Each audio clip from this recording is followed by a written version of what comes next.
ஒரு குடும்பத்தில் மாத இறுதியில் கையில் பணம் இல்லாமல் தவிக்கும் நேரம் வருங்க. குழந்தையின் பள்ளி கட்டணத்தை எப்படி செலுத்துவது அப்படின்னு ஒரு தாய் கவலைப்படுவாங்க. வீட்டில் மின் கட்டணம், மளிகை செலவு, மருந்து செலவு என ஒவ்வொரு ரூபாயையும் கணக்கிட்டு வாழ்க்கையை நகர்த்தும் பெண்கள் தமிழ்நாட்டில் லட்சக்கணக்கில் இருக்கிறாங்க. அவங்களுக்கு மாதம் மாதம் கிடைக்கும் உரிமை தொகை அப்படிங்கிறது வெறும் அரசு உதவி தொகை மட்டும் இல்லைங்க. பல குடும்பங்களுக்கு அது நம்பிக்கைன்னே சொல்லலாம், பாதுகாப்புன்னு சொல்லலாம், தன்னம்பிக்கை மற்றும் அடுத்த மாதத்தை எதிர்கொள்ளும் துணிச்சல்னே சொல்லலாம். ஆனால் இப்போ அந்த திட்டத்தில் பெரிய மாற்றங்கள் வரப்போகின்றன அப்படிங்கிற தகவல்கள் வெளியாயிருக்கு. தகுதியற்ற பயனாளிகள் நீக்கப்படுவார்களா அப்படிங்கிற ஒரு கேள்விதான். உண்மையில் உதவி தேவைப்படும் பெண்கள் அனைவரும் பாதுகாக்கப்படுவார்களா? மேலும் பார்த்தீங்கன்னா 1000 ரூபாய் தொகை 2500 உயருமா? அப்படி உயர்ந்தால் யாருக்கு கிடைக்கும்? யார் தகுதி பெறுவார்கள்? இந்த மாற்றம் தமிழ்நாட்டின் கோடிக்கணக்கான பெண்களின் வாழ்க்கையில் என்ன தாக்கத்தை ஏற்படுத்த போகுது அப்படின்னு தான் இன்று இந்த வீடியோவில் வெறும் ஒரு செய்தியை மட்டும் பார்க்க போவதில்லைங்க. ஒரு தாயுடைய போராட்டம், ஒரு குடும்பத்தின் பொருளாதார நம்பிக்கை, தமிழ்நாட்டின் நலத்திட்ட அரசியல் வரலாறு, இன்னும் குறிப்பாக சொல்லணும்னா எதிர்காலத்தில் உருவாகக்கூடிய மிகப்பெரிய மாற்றங்களை ஆழமாக தான் நாம் பார்க்க போகிறோம். சப்போஸ் இப்போ தான் ஃபஸ்ட் டைம் நம்ம சேனலுக்கு வரீங்க அப்படின்னா மறக்காமல் நம்ம சேனலை சப்ஸ்கிரைப் பண்ணிடுங்க. கூட பெல் ஐக்கானை கிளிக் பண்ணுங்க. அப்படின்னா தான் இது மாதிரி இன்ஃபர்மேட்டிவ் வீடியோ உங்களால் ரெகுலராக பார்க்க முடியுங்க. வாங்க வீடியோக்குள்ளே போகலாம். ஸோ இன்றைக்கி நாம் பார்க்க போகிற ஒரு விஷயம் நலத்திட்டம் மாற்றம் பற்றிய செய்தி மட்டும் இல்லைங்க. தமிழ்நாட்டில் சமூக நீதி அரசியல், மகளிர் அதிகாரம் அளித்தல், குடும்ப பொருளாதாரம், வாக்குறுதி அரசியல், நலத்திட்டங்களின் செயல்திறன், இன்னும் குறிப்பாக சொல்லணும்னா அரசின் நிதி நிர்வாகம் ஆகிய அனைத்தையுமே தொடும் மிகப்பெரிய விவகாரம்னே சொல்லலாம்.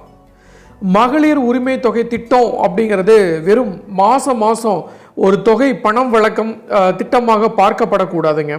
இது பல வருஷங்களாக தமிழ்நாட்டில் உருவாகியுள்ள சமூக நல அரசியல் கலாச்சாரத்தின் தொடர்ச்சியாகவே பார்க்கப்படுது. தமிழ்நாட்டில் பெண்களை மையமாக கொண்ட நலத்திட்டங்கள் புதுசுலாம் கிடையாதுங்க. சுய உதவி குழுக்கள், இலவச எரிவாயு இணைப்புகள், திருமண உதவி திட்டங்கள், மகப்பேறு நலத்திட்டங்கள், பெண்களுக்கான கல்வி ஊக்கத்தொகைகள், இலவச பேருந்து பயணம் போன்ற பல்வேறு திட்டங்கள் வழியாக பெண்களின் பொருளாதார சுயநிலையை உயர்த்த அரசுகள் முயற்சி செய்து வந்திருக்காங்க. அந்த வரிசையில் பார்த்தீங்கன்னா மகளிர் உரிமை தொகை திட்டம் ஒரு முக்கிய கட்டமாக உருவாயிருக்கு. இந்த திட்டத்தின் அடிப்படை சிந்தனை என்ன அப்படின்னா, வீட்டில் சம்பளம் பெறாமல் குடும்ப பொறுப்புகளை ஏற்றிருக்கும் பெண்களின் உழைப்பிற்கு ஒரு பொருளாதார மதிப்பு இருக்கிறதா அப்படிங்கிறது தான் இந்த மகளிர் உரிமை தொகை திட்டத்துடைய முக்கிய அம்சமாக பார்க்கப்படுது. ஒரு குடும்ப பெண் டெய்லியும் சமையல் செய்வது, குழந்தைகளை கவனிப்பது, முதியோர்களை பராமரிப்பது, குடும்ப நிதியை நிர்வகிப்பது போன்ற பணிகளுக்கு நேரடி சம்பளம் கிடைக்க போதும் அந்த உழைப்பு குடும்பத்தின் அடித்தளமாக உள்ளது என்ற வாதம் உலகளாவிய அளவிலும் பேசப்பட்டு வருதுங்க. இதே காரணத்தால் பார்த்தீங்கன்னா பல நாடுகளில் சமூக பாதுகாப்பு உதவித்தொகைகள் வழங்கப்பட்டு வருது. ஸோ இப்போது தமிழக அரசு இந்த திட்டத்தை மறுசீரமைக்க முயற்சிக்கிறது அப்படிங்கிற செய்தி வெளியாகிருக்குங்க. ஸோ இதன் பின்னணியில் பார்த்தீங்கன்னா 2 முக்கிய கேள்விகள் எழுந்திருக்கு. ஃபர்ஸ்ட் கேள்வி என்ன அப்படின்னா, தகுதியற்றவர்கள் திட்டத்தில் சேர்க்கப்பட்டார்களா அப்படிங்கிற முதல் கேள்வி. 2வது கேள்வி பார்த்தீங்கன்னா, உண்மையில் உதவி தேவைப்படும் பெண்கள் அனைவருக்குமே திட்டத்தில் இருக்கிறாங்களா அப்படிங்கிற கேள்வி. ஒரு கிராமத்தில் மாத வருமானம் மிக குறைவாக இருக்கும் ஒரு விதவை பெண் இந்த திட்டத்தில் இடம்பெறாமல் இருக்கலாம். அதே நேரத்தில் அனைத்து வசதிகளும் கொண்ட குடும்பத்தில் இருக்கும் ஒருவர் பயனாளியாக இருக்கலாம் அப்படிங்கிற குற்றச்சாட்டுகள் பல நலத்திட்டங்களிலும் கடந்த காலங்களிலும் எழுந்திருக்கு. அதனால தான் அரசுகள் என்ன சொல்லியிருக்காங்க அப்படின்னா, காலந்தோறும் தரவுகளை ஆய்வு செய்து பயனாளிகளை மறு ஆய்வு செய்வது உலகம் முழுவதும் நடைமுறையில் இருக்கு. ஆனால் இதே நேரத்தில் ஒரு நபரை பட்டியலிருந்து நீக்குவது என்பது வெறும் நிர்வாக நடவடிக்கை மட்டுமல்ல, அது அந்த குடும்பத்துடைய மாதாந்திர வருமானத்தில் நேரடி தாக்கத்தை ஏற்படுத்தக்கூடியது அப்படின்னு சொல்லியிருக்காங்க. இதுக்கு இன்னொரு எக்ஸாம்பிள் என்ன சொல்லலாம் அப்படின்னா, ஒரு குடும்பத்தில் கணவர் டெய்லி லேபராக இருக்கார். அவருடைய மாத வருமானம் நிலையானதல்ல. 2 குழந்தைகள் படிக்கிறாங்க. அங்கே பார்த்தீங்கன்னா மாதம் கிடைக்கும் உரிமை தொகை மளிகை செலவு, பள்ளி செலவு, இல்லைன்னா மருத்துவ செலவுக்கு உதவியாக இருக்கலாம். ஸோ எனவே தான் தகுதியற்றவர்களை நீக்குவது அவசியம் என்றாலும் உண்மையில் தகுதி உள்ளவர்களை தவறுதலாக வெளியேற்றப்படக்கூடாது என்பது தான் சம அளவு முக்கியமாக பார்க்கப்படுது. அதனால தான் பார்த்தீங்கன்னா தகுதியற்றவர்களை நீக்குவது அவசியம் என்றாலும் உண்மையில் தகுதி உள்ளவர்கள் தவறுதலாக வெளியேற்றப்படக்கூடாது என்பது தான் ஈக்குவல் இம்பார்ட்டன்ஸ் அப்படின்னு சொல்லியிருக்காங்க. ஸோ இப்போது 60 வயசுக்கு உட்பட்ட தகுதியான பெண்களுக்கு 2500 ரூபாய் வழங்கப்படும் என்ற தகவல் பேசப்படுது. இது நடைமுறைக்கு வந்தால் அதன் தாக்கம் மிகப்பெரியதாக இருக்குங்க.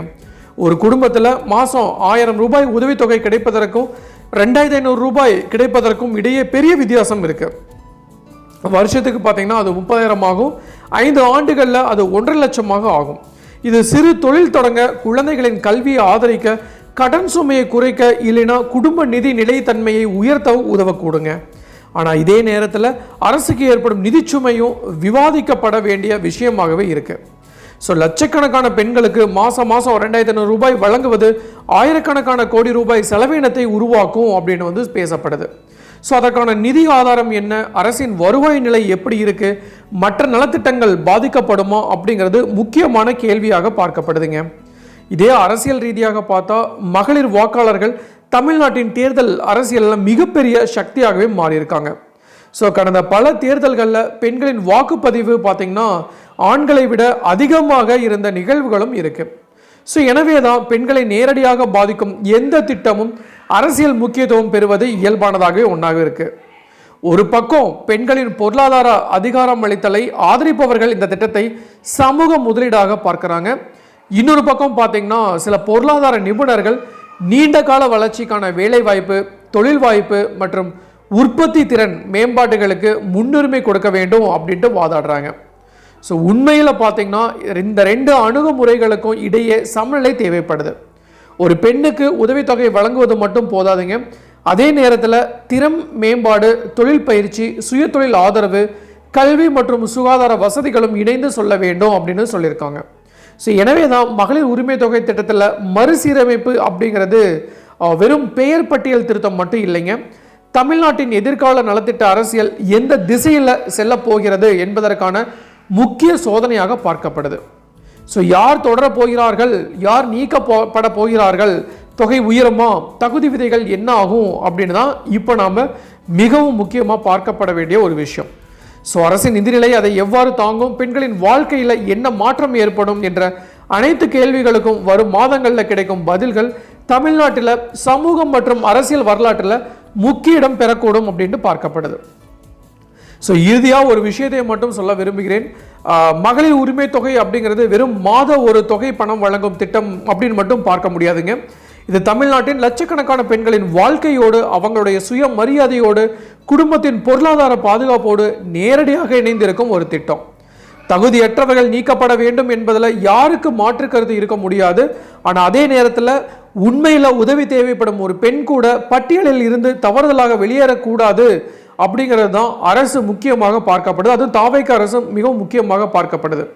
ஒரு அரசின் வெற்றி என்பது எத்தனை பேரை நீக்கியது என்பதில் இல்லைங்க, உதவி தேவைப்படும் ஒவ்வொரு குடும்பத்தையும் துல்லியமாக சென்றடைதலில் தான் இருக்குது.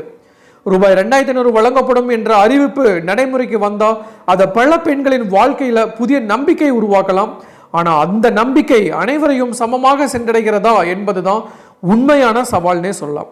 இந்த திட்டத்தின் எதிர்காலம் வெறும் அரசியல் விவாதமாக முடிவடையக்கூடாதுங்க. தமிழ்நாட்டின் பெண்கள் இன்னும் வலிமையாக, இன்னும் தன்னம்பிக்கையுடன், இன்னும் பொருளாதார சுதந்திரத்துடன் வாழ்வதற்கான ஒரு வாய்ப்பாக மாற வேண்டும் அப்படின்னு தான் அரசு நோக்கப்படுது. ஸோ இதுதான் நான் இன்னைக்கு உங்களுக்கு சொல்ல வர வேண்டிய விஷயம். டெஃபினட்டாக யூஸ்ஃபுல்லாக இருக்குன்னு நினைக்கிறேன். ஸோ மீண்டும் இன்னொரு நாள் இது மாதிரி சுவாரஸ்யமான இன்ஃபர்மேட்டிவ் வீடியோவுடன் உங்களை சந்திக்கும் வரை உங்களிடமிருந்து விடைபெறுவது உங்கள் மஞ்சள் மாநகர மைந்தன் சிவா.